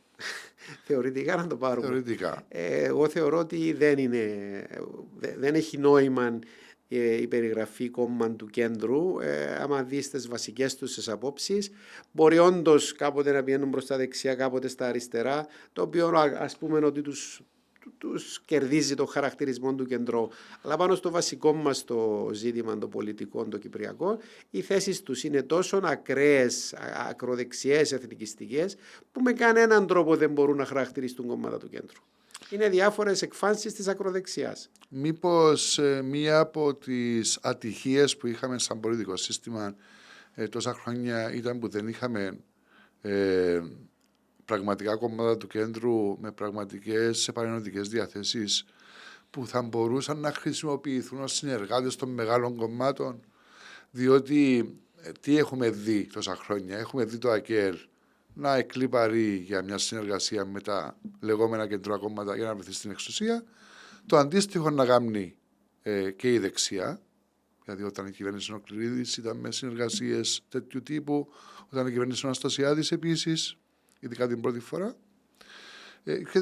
Και τελικά βλέπουμε τον Χριστόδουλίδη να είναι ο εκφραστής του χώρου και να παίρνει την εξουσία μόνος του ο χώρος, χωρίς συνεργασίες με τα μεγάλα κόμματα. Αλλά είδαμε τα δύο μεγάλα κόμματα για 30 χρόνια να συνεργάζονται μαζί τους για να βρεθούν στην εξουσία Και θεωρώ ότι σαν αποτέλεσμα είχαμε και επισογυρίσματα στο Κυπριακό. Εγώ νομίζω ότι τα και λεγόμενα κεντρώα κόμματα και το Κυπριακό έχουν μια σχέση αλληλοεξάρτησης. Δηλαδή, αν δεν υπήρχε το Κυπριακό, μπορεί όντως να ήταν, μπορεί να ήταν όντως κεντρώα στον βαθμό που θα έπρεπε να τοποθετηθούν σε κοινωνικά και οικονομικά ζητήματα. Άρα, ουσιαστικά, η ύπαρξη του Κυπριακού τα καθόρισε. Γιατί ήταν άνθρωποι οι οποίοι θεωρούσαν ότι πολύ εύκολο να κάνεις πολιτική καριέρα λέγοντας πατριωτικές παρακαταθήκες του Μακαρίου. Ναι, και τούτο, ας πούμε, τα πρώτα χρόνια. Είμαστε μακαριακοί, ακολουθούμε τον μακροχρόνιο κλπ. Και επιβίωσαν με τούτον τον λάθρον τρόπο. Δηλαδή δεν έφτιαξαν πολιτική για κοινωνικά, για οικονομικά ζητήματα, να πεις ότι είναι μια, ας πούμε, προχωρημένη κοινωνία η οποία παίρνει αποφάσεις, έχει ανθρώπους που έχουν άποψη για τα πράγματα και κινείται προς τη σωστή κατεύθυνση. Γενικά ακούει στους πολιτικούς αυτών των κομμάτων ή περισσότερο τα προηγούμενα χρόνια, που ακόμα είχε και νόημα για το Κυπριακό, να μιλούν 90% του χρόνου τους για το Κυπριακό και 10% για άλλα θέματα. Χαρακτηριστικό είναι χρόνια παρακολουθούσατε στις συνεδριάσεις της Βουλής που συζητούσαν τον προϋπολογισμό. Και έβγαινε, ας πούμε, ο Στέλιος, ελάλε το κομμάτι που του είχε ανατεθεί που το κόμμα, ας πούμε, ξέρω εγώ, για τους γεωργούς. Μίλαν 3 λεπτά για τους γεωργούς και 17 λεπτά για το Κυπριακό. Συνθήματα για το Κυπριακό. Οπότε τα κόμματα τούτα είναι και λόγος για την αποτυχία μας να λύσουμε το Κυπριακό, αλλά είναι και παράγωγον της αποτυχίας. Θα συμφωνούσες με τη φράση ότι η διχοτόμηση και η διαφθορά πάνε χέρι με χέρι? Ξέρεις, μάλλον ίσως να θυμάσαι ότι ένα από τα συνθήματα μου που έχω καθιερώσει και το υιοθέτησαν και κάποιοι πολιτικοί, οφείλω να πω, είναι το μόνη λύση η λύση. Τώρα λέω ήταν, γιατί χάθηκε η ευκαιρία, αλλά και να μου πεις, ωραία, εάν ήταν λυμμένο το Κυπριακό θα είχαμε λιγότερη διαφθορά? Πιθανόν ναι, πιθανόν όχι, αλλά σε ένα λυμμένο Κυπριακό με τα λεγόμενα checks and balances που πρέπει να ισχύουν σε ένα σύγχρονο κράτος και όχι να μπαίνουν όλα κάτω από το κρεβάτι με άλλο θήτο Κυπριακό, κάτω από το τραπέζι με άλλο θήτο Κυπριακό, όπως γίνεται τώρα. Γιατί τώρα ό,τι τους πεις, ό,τι η αλλαγή γίνει, υπάρχει το Κυπριακό, υπάρχει το Κυπριακό. Ναι, ρε παιδιά, αλλά θέλουμε λίγο έλεγχο. Η εξουσία να δουλεύει σωστά, να μην υπάρχει διαφθορά, να υπάρχει διαφάνεια, να υπάρχουν ανοιχτές διαδικασίες, να μπορούμε εμείς ως πολίτες να ξέρουμε ότι εσείς που είσαστε εκεί πάνω κάνετε τη δουλειά σας σωστά. Σε έναν κράτος με λιμένο το Κυπριακό θα υπήρχε πολύ περισσότερη πίεση για να γίνεται σωστά ο έλεγχος παρά αυτή τη στιγμή. Ότι άμα υπάρχει δυσκολία, ναι, είπαμε μας το και διάφοροι πολιτικοί, θα καταφύγουμε στον πατριωτισμό. Παλιότερα που αρθρογραφούσα πριν τα ηλεκτρονικά μέσα κλπ. Είχα καθιερώσει άλλη μια έκφραση, το μεγάλο άλοθη. Το Κυπριακό λειτουργήσε ενός μεγάλων άλοθη. Θυμάμαι τον καιρό που ήμουν με τους οικολόγους, που αρχίσαμε να βλέπουμε άλλα πολιτικά κόμματα κλπ. Και ήταν, ο περιβαλλοντισμός, η οικολογία ήταν κάτι το οποίο ήταν εντελώς ξένο για εκείνους. Ρε παιδιά, έχουμε να λύσουμε το Κυπριακό, τώρα δεν μας μάχεστε με το περιβάλλον. Ήταν το μεγάλο άλοθη και 30 χρόνια αργότερα, 35 χρόνια αργότερα παραμένει το μεγάλο άλοθη. Τούτο μας παίρνει, θέλω με μια φράση που είπες τώρα που ασχολήσουμε με τα ηλεκτρονικά μέσα να μας πάρεις το πώς ξεκίνησες με τα blogs. Υπάρχει και μια άλλη φράση που την χρησιμοποίησες και μου μένει στο μυαλό. Το σλόγγαν του blog σου ο Στροβογιώτης ήταν «Μα είναι δυνατόν να θέλεις πάλι ημερολόγιο?» Πολλά καλή ερώτηση. Πολλά καλή ερώτηση του. Σε ευχαριστώ που τη σημείωσες. Κοίταξε, μου άρεσε να γράφω από την εφηβεία μου. Και όντως έγραφα ημερολόγιο. Τότε μέσα σε κάτι δευτερούθια σαν τούτον, ναι, που έχω μια γκάσια, μπορεί να έχει 40-50 από τούτα, τα οποία έγραφα και στο γυμνάσιο και στο στρατό. Είχα πάει στο Κιάν Γεροσκήπου, ας πούμε, και είχα μαζί μου ημερολόγιο και τις νύχτες πριν να κοιμηθώ έγραφα πράγματα. Και ύστερα που πήγα να σπουδάσω πάλι είχα τούτα τα πράγματα. Μετά νομίζω τις σπουδές που ήρθα πίσω Κύπρο εγκατέλειψα για κάποια χρόνια τα ημερολόγια. Είχα αρχίσει να αρθρογραφώ στις εφημερίδες τότε. Και αργότερα, δεκαετία του 2000 που άρχισαν να εμφανίζονται τα μέσα τα ηλεκτρονικά, κατέληξα στο να κάνω το δικό μου blog, το οποίο νομίζω του 8-9 που Το 9 ήταν. που τσεκάρα. Και νομίζω πρέπει να έχει κάπου 3.000 άρθρα, τα οποία είναι εντυπωσιακός αριθμός. Κάποτε διαβάζω παλιά μου άρθρα, δηλαδή ρε, μα γράψα έτσι πράγμα. Είναι και ποικίλης ύλης. Ασχολείσαι πολύ με τη μετεωρολογία, το χόμπι σου. Χόμπι, τονίζω το τούτο, γιατί πολλές φορές υπάρχει τούτη διαφοροποίηση. Άλλον ο επιστήμονας που ξέρει τον κλάδο του και άλλον ο ερασιτέχνης. Εγώ είμαι ερασιτέχνης. Το τονίζω πάντα. Πώς σε προέκυψε η αγάπη για τη βροχή, αλλά στο καιρός. Ο Μακαρίτης, ο παππούς μου, ο δάσκαλος, ο οποίος μου έμαθε κάποια πράγματα όταν ήμουν μωρόν. Μου είπε τι είναι ο Λίβας, ότι άμα φυσά ανατολικός άνεμος για 2-3 ημέρες το χειμώνα αν έρχονται νερά ύστερα, εκ των υστέρων το τεκμηρίωσα και επιστημονικά τούτον, ότι το καλοκαίρι ο βοριάς είναι ζεστός, πολλά ζεστός, το χειμώνα είναι κρύος, προφανώς το χειμώνα, αλλά γιατί ήταν ζεστός το καλοκαίρι ήταν μια απορία, πάλι τεκμηρίωσα την ύστερα επιστημονικά. Και πάλι όταν αρχίσαμε να έχουμε την δυνατότητα πρόσβαση σε μετεωρολογικά μοντέλα, χάρτες κλπ. Πήγα ένα βήμα πιο κάτω και χαίρομαι Κάνεις κάποιες μετρήσεις δικές σου. Ναι, χαίρομαι που μπορώ να τα βλέπω τα πράγματα, κυρίως να τα εξηγώ και να έχω, όταν έρχεται κάτι καλό, ας πούμε, μια καλή κακοκαιρία που να πνίξει τη Λευκοσία, ας πούμε, να νιώθω την ανυπομονησία πότε να έρθει, πότε να αρκέψει να βρέσει. Βλέπω και άλλες αναρτήσεις που παγιά, δηλαδή έβλεπα άλλες αναρτήσεις και για οικονομικά θέματα και για πολιτικά θέματα, κυρίως το θέμα μας το μεγάλο, αλλά και προσωπικές στιγμές, δηλαδή έβλεπα κομμάτια που περιέγραφαν γνωριμίες σου ή έρωτες σου ακόμα από τη φοιτητικά σου χρόνια, τα οποία ήταν πάρα πολύ καλογραμμένα και πάντα τα κείμενα σου είναι πολύ ζωντανά και παραστατικά. Ευχαριστώ πολύ. Σε ταξιδεύουν στην εποχή. Το να γράφω για πολιτικά ή οικονομικά, ας πούμε, είναι βίτσιον. Το να γράφω προσωπικές ιστορίες είναι αγάπη.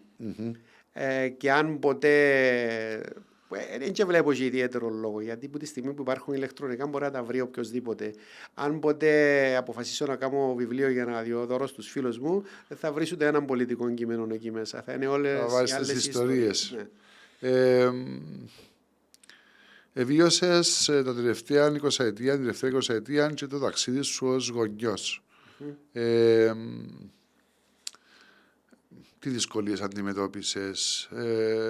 Παραδείγματος χάρη, εγώ έχω μια δυσκολία με τα παιδιά, με αυτό που βιώνουν με τα σχολικά αφηγήματα στο δημόσιο σχολείο. Δηλαδή, δεν ξέρω πολλές φορές πώς να συμπεριφερθώ και πώς να αντιδράσω και τι συμβουλή να τους δώσω για να μην μειώσω και τους δασκάλους τους, τους καθηγητές τους κτλ.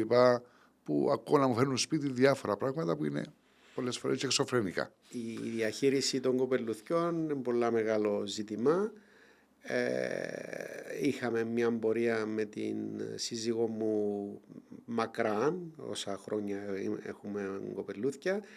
Έτυχε να κάνουμε κριτική και στα σχολεία και στους δασκάλους και στις γιορτές που κάνουν και στα πράγματα που κάνουν, αλλά όχι ποτέ με τρόπο δεσποτικό, δηλαδή θα κάνεις αυτό που σου είπα. Όχι, ακούμε. Αποφάσισε, εσύ θα αποφασίσεις στο τέλος. Ναι, αυτό λέω εγώ στα παιδιά μου και αξενήλικη μου άποψη. Πάω σε πάρω στο λαιμό μου. Στο δρόμο, τώρα πλέον που είναι φοιτητές και χτίζουν δική τους προσωπικότητα, βλέπουμε κάποια πράγματα τα οποία θετικά όσον αφορά ιδεολογίες, τοποθετήσεις κλπ.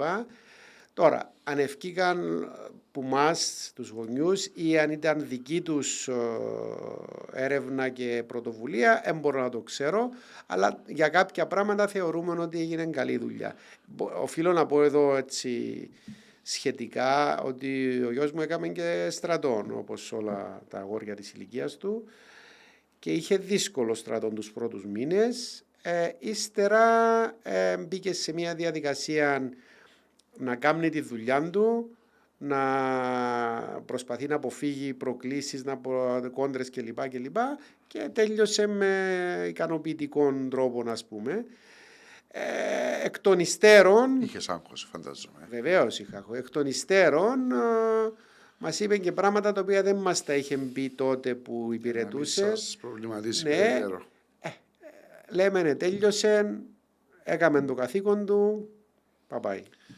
Ήμασταν χθες με κάτι φίλους και μου έδειχνε με παράπονο ο πατέρας μηνύματα με την κόρη του, τα οποία ήταν φουλ ξενοφοβικά. Και μου λέει, εγώ τα μεγάλωσα γιος στα παιδιά μου. Τους έδωσα άλλα ρεθίσματα, τους εξηγούσα ότι είμαστε όλοι άνθρωποι, ότι ναι, οι καταστάσεις το φέρνουν, ναι, διαφορετική, είναι λογικό να υπάρχει κάποια αναστάτωση, αλλά ξέρω εγώ, ανθρωπιστικά να δούμε το ζήτημα κτλ. Και μου λέει, πού έκανα λάθος, τι έκανα λάθος. Και καταλήξαμε ότι είναι και η δύναμη των μέσων. Και η δύναμη των μέσων, αλλά είναι και χαρακτήρες. Δεν είμαστε όλοι ίδιοι. Μπορεί να έχουμε ακριβώς την ίδια εκπαίδευση, το ίδιο μεγάλο μας, τον ίδιο χώρο και να βγούμε διαφορετικοί. Νομίζω δεν υπάρχει συνταγή που δουλεύει σε όλες τις περιπτώσεις. Νιώθω ότι είναι καλό να έχει άποψη ο γονιός, να τη λέει την άποψη, όχι να την επιβάλλει εν πάση περιπτώσει, ελπίζοντας ότι είναι να δουλέψει, αλλά νομίζω δεν υπάρχει καμιά εγγύηση ότι να πετύχει. Τον καιρό που ήταν ο γιος μου στο στρατό και μου έλεγε διάφορες κουβέντες, φοβόμουν ότι ήταν να παρασυρθεί από κάποιες ακραίες καταστάσεις και να γίνει ένας από εκείνους. Ευτυχώς τα ξεπέρασε, ευτυχώς τουλάχιστον εκ των υστέρων που μου έλεγε διάφορα, ουσιαστικά βρέθηκε στην αντίθετη πλευρά, αλλά αντίθετη πλευρά με χαμηλό προφίλ για να αποφεύγει, όπως είπα προηγουμένως, συγκρούσεις και προβλήματα. Θα μπορούσες να κάνεις μια αξιολόγηση της κατάστασης στο διαδίκτυο και συνειτάσεις του που κατευθύνεται σαν παγιός μπλόκερ, σαν άνθρωπος που χρησιμοποιάς αρκετά μέσα. Χρησιμοποιάς και το Facebook και το X, το πρώην Twitter. Χρησιμοποιάς και το κλασικό σου τον blog, στο WordPress. Έχεις άλλα μέσα? Έχω, νομίζω είμαι και στο Blue Sky, αλλά δεν έχει σημασία. Το θέμα τούτο με το να αξιολογήσεις την κατάσταση, νομίζω μπαίνει σε έναν ευρύτερο πλαίσιο. Εδώ και αρκετά χρόνια έχω καταλήξει στο συμπέρασμα ότι η ανθρωπότητα δεν ήρθε με επάπειρον εγγύηση για την βιωσιμότητα και επιβίωση της.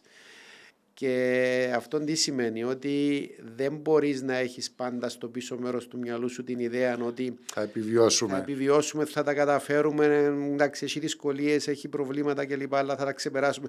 Όχι, υπάρχει μια μέρα που να πέσουμε στον κρεμό. Υπάρχει η πιθανότητα της ολοκληρωτικής καταστροφής. Τούτο και σε τοπικό και σε στενό περιβάλλον, αλλά και σε ευρύτερο περιβάλλον. Και το τι βλέπουμε τώρα να γίνεται σε παγκόσμιο περιβάλλον με τον πρόεδρο στην Αμερική και τα εξωφρενικά πράγματα που συμβαίνουν και ακούς κάθε μέρα, που λαλείς, μα δυνατόν να συμβαίνουν τα πράγματα. Είναι δυνατόν να τα λέει τα πράγματα. Κοίταξε, τις τελευταίες μέρες είχε μια σύναξη των στρατηγών και φέρεται δηλώσας ο πρόεδρος ότι δεν θα ανεχθεί πασιούς στρατηγούς στο Πεντάγωνο. Είναι αδύνατη. Λοιπόν, αλλά είπε και κάτι σωστό, ας πούμε, γιατί τα τελευταία πολλά χρόνια εγώ προσπαθώ να τρέχω, να γυμνάζομαι, οπότε μπορεί να τρώω καλά, να πίνω καλά, αλλά δεν θα με δεις πασί. Οπότε είπε το σωστό. Είπε το σωστό. Αλλά τα υπόλοιπα είναι... Δεν μπορείς να έχεις καμιά εμπιστοσύνη που μπορεί να πάρει την κατάσταση ο συγκεκριμένος. Γενικώς είμαστε σε μια κατάσταση αναταραχής, με τον πόλεμο στην Ουκρανία να μένεται, με τις Ηνωμένες Πολιτείες να μην έχουν κατασταλάξει στο πώς θα διαχειριστούν ή ποιος είναι ο ρόλος τους μες στην κατάσταση. Δηλαδή δεν είναι ξεκάθαρο τι έχουν αποφασίσει. Εγώ τουλάχιστον δεν το καταλαβαίνω. Καταλαβαίνω. Με την περασμένη διοίκηση δεν καταλάβαινες. Με αυτή τη διοίκηση ακόμα πειραματίζεται, φαντάζομαι. Αλλά το πρόβλημα δεν είναι ο πειραματισμός, μπορεί να είναι καλός. Το ζήτημα είναι ότι το να προσπαθείς συνειδητά να ανατρέψεις, να ξεριζώσεις τους θεσμούς, να πεις να μικράνει το κράτος, δέχομαι και εγώ να μικράνει, και εγώ θέλω να μικράνει το κράτος, αλλά έναν ανοίγεις την πόρτα σε ένα γραφείο μια μέρα, πώς είσαστε μέσα 10 πλάσματα, πιένετε σπίτι σας. Η κατάργηση του Ομοσπονδιακού Υπουργείου Παιδείας. Γίνονται τα πράγματα. Σου λέω, ως φιλελεύθερος, αν μπορώ να πω ότι είμαι, κάποιες από τις ιδέες που εφαρμόζει ο πρόεδρος. Αφαίρεση του λίπους, ας πούμε. Ναι, αφαίρεση του λίπους. Δεν είμαι εναντίον. Αλλά ο τρόπος που το κάνει οδηγεί στο ακριβώς αντίθετο αποτέλεσμα. Δηλαδή, απλώς καταστρέφει θεσμούς, δημιουργεί έναν αυτοκρατικό καθεστώς. Κενά εξουσία, τα οποία να εκμεταλλεύεται ο ίδιος. Να εκμεταλλεύεται ο ίδιος και δεν ξέρουμε πού θα καταλήξει. Μια ελπίδα, γιατί όπως ξέρεις έχει ουσιαστικά διαβρώσει και το δικαστικό σύστημα με τους δικούς του ανθρώπους. Μια ελπίδα που μπορεί να ακουστεί σε διάφορους αριστερούς φίλους έτσι τρελή, είναι η αγορά, οι αγορές. Ναι. Ας ελπίσουμε δεν υπάρχουν θεοί, δεν υπάρχουν άλλοι θεσμοί, ας ελπίσουμε τουλάχιστον στις αγορές. Την Ευρωπαϊκή Ένωση πώς τη βλέπεις? Εντάξει, η Ευρωπαϊκή Ένωση είμαστε τυχεροί που βρισκόμαστε μέσα. Έχει και αυτή ένα ζητηματάκι, όπως είπα και για την Κύπρο προηγουμένως. Δεν έχει μεγάλους ηγέτες που να μπουν μπροστά, που να μπορούν να σε εμπνεύσουν, να οδηγήσουν τον ότι κόσμο. Καλά που είμαστε εδώ. Φυσικά είμαστε καλά. Ξεκαθαρίζω το τούτο με όλους τους τρόπους. Δηλαδή, είμαστε οι πιο τυχεροί άνθρωποι στον κόσμο που να είμαστε στην Ευρωπαϊκή Ένωση αυτή τη στιγμή. Ούτε Αμερικάνος σε θελαλάμουν, ούτε Ρώσος, ούτε φυσικά σε μια τριτοκοσμική χώρα. Για να είμαστε ευγενικοί, λιγότερο ανεπτυγμένη χώρα. Είμαστε τυχεροί που βρισκόμαστε στην Ευρώπη. Αλλά τυχεροί δεν σημαίνει και τέλειοι. Έχουμε αδυναμίες. Έχουμε ζητήματα τα οποία πρέπει να αντιμετωπίσουμε, να τα λύσουμε, να τα βελτιώσουμε. Αλλά το να μου συγκρίνουν κάποιοι την Ευρωπαϊκή Ένωση, ας πούμε, ξέρω εγώ, με την Κίνα ή τη Ρωσία, δηλαδή έλεος. Ναι. Δεν μπορείς να αλλάξεις πράγματα από μόνος σου. Δηλαδή, σε μια μικρή χώρα όπως είναι η Κύπρος, να μιλάς για την Ευρωπαϊκή Ένωση ή να μιλάς ακόμα και για μεγάλες αλλαγές, είτε τα θέματα του κλίματος, είτε τα θέματα της μετανάστευσης, χωρίς να συνεννοηθείς, να βγάλεις μια κοινή γραμμή με άλλα ευρωπαϊκά κινήματα. Οπότε πρέπει να ξεκινήσουμε να βλέπουμε και την Κύπρο ως μέρος της Ευρώπης, κάτι που αποσιάζει από τον δημόσιο λόγο. Συμφωνώ. Θεωρώ ότι είναι πολλά καλή ιδέα και πανευρωπαϊκό κόμμα να υπάρχουν και πανευρωπαϊκοί θεσμοί να υπάρχουν. Δυσκολεύομαι όμως να το δω αυτό να δουλεύει στην παρούσα συγκυρία, ναι, όπου μέχρι και υπαρξιακά προβλήματα αντιμετωπίζει η Ευρωπαϊκή Ένωση. Δηλαδή σε πολλές χώρες η άνοδος της ακροδεξιάς ή ακόμα και της ακροαριστεράς που είναι ενάντια στην Ευρωπαϊκή Ένωση δημιουργεί ζητήματα συνέχισης της ύπαρξης της ομάδας αυτής. Του χαρακτήρα, ναι. Αν είμαστε σε μια πιο ομαλοποιημένη κατάσταση που δεν θα είχαμε αυτά τα ζητήματα, με τα χίλια να αυξήσουμε τους κοινούς θεσμούς, τα κοινά κόμματα, κοινούς μηχανισμούς για να μπορέσουμε να λειτουργήσουμε και ως ο πιο μεγάλος χώρος εμπορικός, αλλά και ο πιο μεγάλος χώρος με βαρύτητα. Να έχουμε ένα άποψη σωστή βαρύτητα, ναι. Έτσι νομίζω συγκλίνει και με αυτά που λέγαμε πριν, ότι δεν υπάρχουν πλέον οι μεγάλοι ηγέτες με το όραμα που να κατευθύνουν την κατάσταση προς την κατεύθυνση, αλλά υπάρχουν άλλοι ηγέτες, λαϊκιστές, οι οποίοι καταφέρνουν να πείθουν, καταφέρνουν να παίρνουν κοινωνικές πλειοψηφίες με το μέρος τους, όπως είναι στην Ουγγαρία, όπως είναι σε όλες τις χώρες υπάρχουν. Στην Ολλανδία, από ό,τι ξέρω, στην Αυστρία. Μπορεί να μην έχουν ακόμα την εξουσία, αλλά στη Μεγάλη Βρετανία, στη Ηνωμένο Βασίλειο, καταφέραν να βγάλουν τη χώρα έξω από την Ευρωπαϊκή Ένωση. Και τώρα κινδυνεύουν και στις επόμενες εκλογές, όποτε γίνουν, το κόμμα του Φαράζ να πάρει πλειοψηφία, να είναι δυνατόν τώρα. Ελπίζω να αλλάξουν τα πράγματα. Κοιτάξτε, πάμε στην Ελλάδα, που είναι η πιο κοντινή μας χώρα από της Ευρωπαϊκής Ένωσης. Διάβαζα έναν άρθρο της προάλλες από έναν φίλο τον Παύλο τον Παύλου που έλεγε ότι ακόμα και αν πούμε ότι ο Μητσοτάκης έχει προβλήματα, έχει αδυναμίες, ας πούμε στα εθνικά θέματα φαίνεται αφήσε πίσω την πολιτική των ήσυχων νερών κλπ. Είναι ακόμα ο λιγότερον παράφρον εκ των ηγετών που έχουν στην Ελλάδα. Όντως, δείχνει μια έτσι, έχει κάποια φρένα. Οι υπουργοί του όχι τόσο. Εντάξει, έχει υπουργούς εξωφρενικούς, ναι. Ακόμα και υπουργός εξωτερικών είναι κάπου. Εξωτερικό. Ο Δένδιας, έφυγε που εξωτερικό ο Δένδιας. Να μείνεις τώρα. Να μείνεις. Ο Γεραπετρίδης εξωτερικό. Ο Γεραπετρίδης δεν είναι άσχημος. Ναι, δεν είναι άσχημος ο Γεραπετρίδης. Πολλές φορές μια κοινή λογική, μια ορθολογιστική λογική, μια πραγματιστική λογική μας οδηγεί στο συμπέρασμα ότι η καλυτέρευση των σχέσεων μεταξύ Ελλάδας και Τουρκίας, η μείωση των εντάσεων, η συνεργασία τους σε διάφορα επίπεδα θα μας ωφελέσει ως Κύπρος, ως κυπριακό πρόβλημα. Προφανώς. Όμως, όποτε πάει να γίνει κάτι, οι Κύπροι δεν φίδονται επιθέσεων ενάντια στους Έλληνες ομολόγους τους. Τούτο πώς το σχολιάζεις? Πώς να το σχολιάσω? Στα πλαίσια που είχαμε πει προηγουμένως για τα κοινωνικά δίκτυα, όλοι έχουν άποψη, όλοι έχουν έντονη άποψη, όλοι θέλουν να επηρεάσουν κλπ. Αλλά ξέρεις, το να επηρεάσεις προς μια λαϊκιστική κατεύθυνση είναι πιο εύκολο που το να βάλεις κάτω επιχειρήματα, να βάλεις κάτω γεγονότα, να εξηγήσεις ότι πρέπει να πάρεις και δύσκολες αποφάσεις κάποτε για να πετύχεις κάτι. Άμα πετάς στη συνέχεια συνθήματα τα οποία είναι εύπεπτα, είναι ωραία, είναι λαμπερά, ναι, να σε ακολουθήσει ο κόσμος, αλλά αποτέλεσμα δεν θα έχεις. Ένα άλλο επιχείρημα είναι, θα μπορούσε η Ελλάδα ή και η Κύπρος να συνεργαστεί με αυτήν την Τουρκία του Ερντογάν? Να το θέσω διαφορετικά. Εγώ με αυτήν την Τουρκία του Ερντογάν προτιμούσα να έχω υπογραμμένη λύση παρά να την έχω ως κατοχική δύναμη. Δηλαδή, εντός αυτονόητο, τούτοι όλοι που λένε η Τουρκία είναι κακή, είναι αυτό. Ναι, έχετε απόλυτο δίκαιο, αλλά είναι επίσης κατοχική δύναμη. Ενώ αν είχαμε υπογραμμένη λύση, θα ήταν τρίτη χώρα αυτή τη στιγμή, ενώπιον σε σχέση με έναν κράτος μέλος της Ευρωπαϊκής Ένωσης. Συνεπώς, εντός απλό το πράγμα. Δεν είμαι υπέρ της λογικής της όποιας λύσης, όπως λένε κάποιοι ανόητοι. Αλλά η λύση, η οποία ήταν, ας πούμε, στο Κραν Μοντανά, που υποτίθεται συμφωνήσαμε την 95%, εάν την ολοκληρώναμε, θα έκανε την Τουρκία τρίτη χώρα ως προς εμάς. Και αυτή τη στιγμή η κακή Τουρκία, που είναι κατέχουσα δύναμη την Κύπρο, θα ήταν τρίτη χώρα.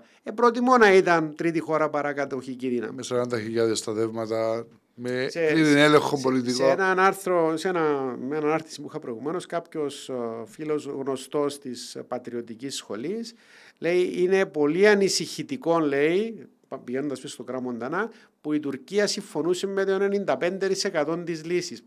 Ναι. Καλά, αν του λέω ένα λεπτό, δηλαδή θέλεις να κάνουμε συμφωνημένη λύση με την οποία να μην συμφωνεί η Τουρκία? Από μόνον του είναι παράλογο το πράγμα, και όμως κάποιοι θεωρούν ότι είναι ένα επιχείρημα εις βάρος της λύσης. Ναι, αλλά έχουν κυριαρχήσει αυτές οι απόψεις, Γιάννη, έτσι. Είμαστε μια μειοψηφία. Είμαστε λίγοι, και ό,τι επίθετα και να βάλεις, όποιος μπορεί να είναι μάγκας να μας πει πώς καταλήγουμε σε κάποια κατάσταση καλύτερη από την υφιστάμενη. Φυσικά, για να φτάσουμε σε αυτόν το σημείο πρέπει να υπάρξει παραδοχή ότι η υφιστάμενη κατάσταση είναι προβληματική. Και τούτο είναι το πιο δύσκολο σημείο, ότι οι περισσότεροι με τους οποίους μιλώ δεν αντιλαμβάνονται ότι η υφιστάμενη κατάσταση είναι και προσωρινή, είναι και γεμάτη κινδύνους και για τον βορρά των κατεχόμενων, αλλά και για την υπόλοιπη Κυπριακή Δημοκρατία. Δεν το αντιλαμβάνονται το πράγμα. Οπότε, τι σενάριο να σου δώσω? Γεγονός ότι όντως το παρατηρώ και εγώ, ο κόσμος δεν νιώθει ότι υπάρχει ιδιαίτερο πρόβλημα με την κατοχή, ότι δηλαδή η Τουρκία έχει 40.000 και πλέον στρατού, ότι έχει αναπτύξει πολλά μηχανοκίνητα στον τόπο, πολλά στρατόπεδα, ότι ελέγχει την κατάσταση της πολιτικής στα κατεχόμενα με τον ένα ή τον άλλον τρόπο, ότι κάνει έναν εξέλικτο ουσιαστικά επικισμό, παρόλο στις αντιδράσεις και την δυσανασχέτιση των Τουρκοκυπρίων, που νιώθουν για χρόνια να χάνουν τον τόπο τους, Και αυτό όλο το σκηνικό το θεωρεί η δική μας πλευρά εδώ, η Ελληνοκυπριακή, ως κανονικότητα ως και ως λύση. κανονικότητα και ότι δεν είναι επικίνδυνο. Να μου επιτρέψει όμως να πω τούτο που πες για τους Τουρκοκυπρίους. Υπάρχει όντως η μερίδα των Τουρκοκυπρίων που ανησυχεί επίσης για την κατάσταση, αλλά υπάρχει και η μερίδα των Τουρκοκυπρίων που επωφελείται. Η βολεμένη πλευρά, βεβαίως. Και αυτά που γίνονται τώρα στο Βορρά, και αν πάει κάποιος είτε στις βόρειες παραλίες της Χερίνιας από τη Βασίλεια μέχρι τον Δαυλόν, είτε βορείως της Αμοχώστου ως την Καρπασία, και να δει την ανάπτυξη που γίνεται, από αυτήν την ανάπτυξη επωφελούνται κάποιοι. Τούτοι σίγουρα δεν θέλουν λύση, γιατί δεν θέλουν να έχουμε στα πόθηκια τους τις οποιασδήποτε συνέπειες θα έχει η λύση και που μπορεί να τους αφαιρέσουν κάποια από τούτα τα δικαιώματα που έχουν τώρα. Άρα, τούτο το πράγμα δεν το λέω για να μετατρέψω τους Τουρκοκύπριους ως τους κακούς της παρέας, αλλά για να πω ότι η αδυναμία μας να καταλήξουμε σε λύση και η πάροδος του χρόνου αλλάζει κάποιες παραμέτρους, και μία σημαντική παράμετρος είναι η αλλαγή αφηγήματος από πολλούς ανθρώπους του Βορρά. Δεν είναι πλέον μαζί μας ούτε εκείνοι θέλουν λύση. Διότι ακριβώς έχει δείξει η ελληνική πλευρά τόσα χρόνια να υπαναχωρεί, να εγκαταλείπει. Αυτό είναι πολιτικό. Λέω όμως ότι και για σκοπούς συμφεροντολογικούς, οικονομικούς, αυτή τη στιγμή έχει δημιουργηθεί μεγάλη ομάδα, μεγάλη τάξη, για να χρησιμοποιήσουμε αριστερούς όρους, στο Βορρά, η οποία δεν επιθυμεί τη λύση για εντελώς προσωπικά συμφέροντα. Ασφαλώς θα έλεγε κάποιος ότι αυτή τη στιγμή τα δεδομένα είναι σοφερά, και ότι ίσως αυτό που θα μπορούσε να μας απομένει είναι να διατηρήσουμε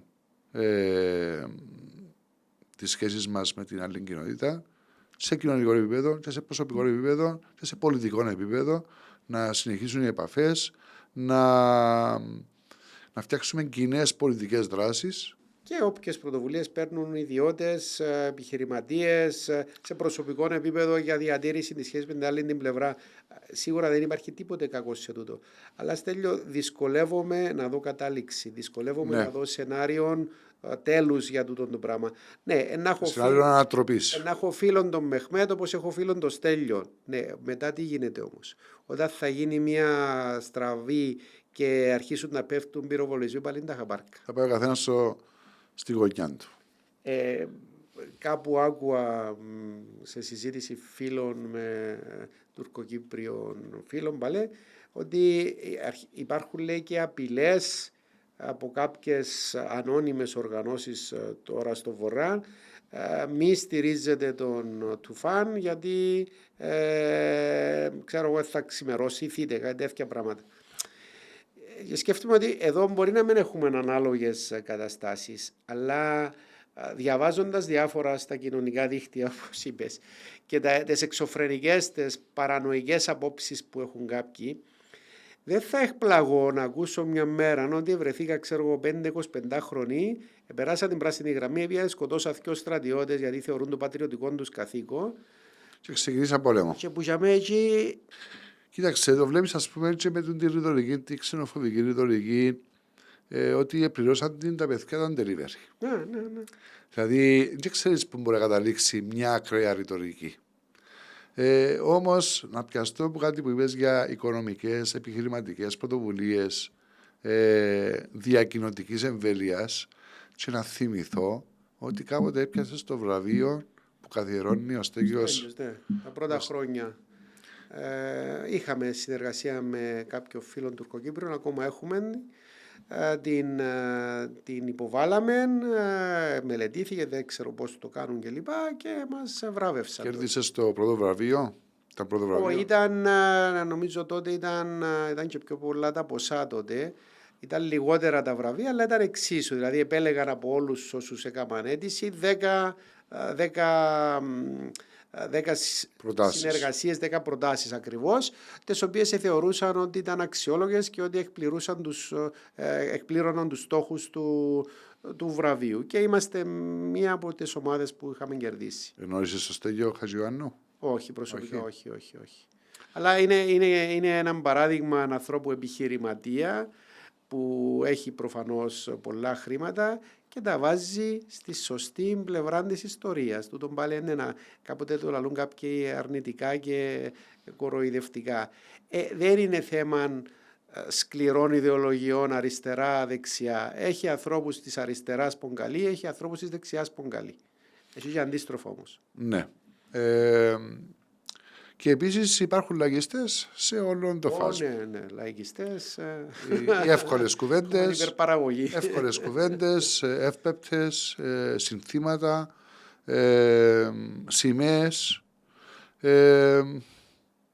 Από ό,τι θυμάμαι δεν ασχολείσαι πολύ με το ποδόσφαιρο και με τα αθλήματα. Είσαι από ΑΠΟΕΛ από ό,τι ξέρω. Όχι, δεν είμαι Όχι. από ΕΛ. Είμαι μέτοχος από ΕΛ, επειδή τότε που δημιουργήθηκε η εταιρεία, ένας συνεργάτης μου με έπεισε ότι θα ήταν καλή επενδυτική ευκαιρία. Είχε ένα άδικο. Αλλά έχω να πάω σε αγώνα του ΑΠΟΕΛ, νομίζω που τον καιρό που ήμουν στρατιώτης. Άρα έχει πολλά χρόνια.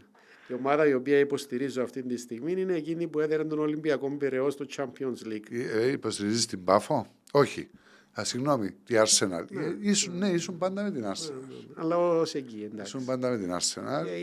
Είναι ένας τρόπος να έχω καλή ποιοτική επικοινωνία με το γιο μου. Είναι και αυτός. Υποστηρίζουμε την ίδια ομάδα. Ναι. Καλός τρόπος. Ναι, κάνω το και εγώ με το γιο μου το πράγμα. Είναι ένας τρόπος επαφής, να σου πει κάτι, να του πεις κάτι, να σου κάνει μια αξιολόγηση. Γιατί οι μικροί ενδιαφέρονται τους σε λίγο. Ξέρεις ποιος μπαίνει, ποιος βγαίνει, πώς θα κοστίζει αυτό εκείνο. Οπότε κάνουν και λίγα μαθηματικά, βλέπεις λίγο το παζάρι. Είναι καλός τρόπος το ποδόσφαιρο. Είναι τρόπος ποιοτικής επαφής. Την αγάπη σου για την Arsenal την απέκτησες στο όταν ήσουν Αγγλία ή από την Κύπρο? Να γελάσεις. Μπορεί να μην τα έφτασες καν εσύ. Όταν δεν υπήρχαν ίντερνετ και απευθείας μεταδόσεις, τα αποτελέσματα του Αγγλικού Πρωταθλήματος δημοσιεύονταν κάθε Δευτέρα στις δευτεριάτικες εφημερίδες στην τελευταία σελίδα. Τα Pulse. Μπράβο, τα Pulse. Που ήταν αποτελέσματα όλων των κατηγοριών. Και επειδή η Arsenal ξεκινά από Α, κάθε δεύτερη εβδομάδα που παίζει στην έδρα της ήταν πρώτη αριστερά πάνω. Εγώ τότε μητσίσα χάπαρος, δεν είχα ιδέα, αλλά λέω: «ΟΚ, Εγγλέζικα ακούγαν καλό πρωτάθλημα κλπ. Ποια όνομα να υποστηρίξω?» Τούτη μου κάνει πιο εβδομάδες πρώτη αριστερά που θυμούμε και το όνομα της. Εντάξει, όλοι οι Κύπροι σχεδόν οι ποδοσφαιρόφιλοι έχουν μια αγάπη στο Βρετανικό πρωτάθλημα, στο Αγγλικό πρωτάθλημα. Και στο ελληνικό και στο βρετανικό. Πάει βόρεια της Λευκωσίας και στο τουρκικό. Βεβαίως. Οι Τουρκοκύπροι έχουν αγάπες μεγάλες, Γαλατασαράι, Φενέρ. Έχουν μεγάλες αγάπες και εκείνοι με τις ομάδες της Κωνσταντινούπολης κυρίως. Μας οι δικοί μας εδώ, Ολυμπιακούς Παναθηναϊκούς. Όμως μου κάνει ιδιαίτερη εντύπωση το πόσος κόσμος παρακολουθεί το αγγλικό ποδόσφαιρο. Δηλαδή, de facto έχουν τους πιο καλούς παίχτες. Εντάξει, γίνεται φυσικά και λίγο ενοχλητικό όλοι οι καλοί παίχτες να πηγαίνουν σε 10 ομάδες και να βλέπεις ότι είναι και δύσκολο να αντεπεξέλθουν πλέον, επειδή άμα είναι ισότιμοι, πώς θα παίξεις? Ακυρώνει ένας τον άλλον. Ναι. Παγιά ήταν η Ιταλία με τους ακριβούς, η Ισπανία, τώρα μαζευτήκαν εκεί. Είναι τα Σκύπτρα και Αγγλία, ναι. Γιάννο, ήταν μια πάρα πολύ ευχάριστη συζήτηση. Παρομοίως, ευχαριστώ Στέλιο. Σε αυτό το επεισόδιο προσπαθούμε να εφαρμόσουμε τον κανόνα να μιλάμε ανοιχτά. Αυτό είναι το σύνθημα δηλαδή της εκπομπής. Και θέλουμε να φέρνουμε κόσμο ο οποίος πραγματικά έχει κάτι να πει και με τη δράση του όλα αυτά τα χρόνια έδειξε ότι έθελε να δώσει έναν άλλο παράδειγμα. Και νομίζω ότι είσαι ένας από αυτούς. Ευχαριστώ πάρα πολύ. Χαρά μου που ήμουν παρόν. Να σε καλά, ευχαριστούμε.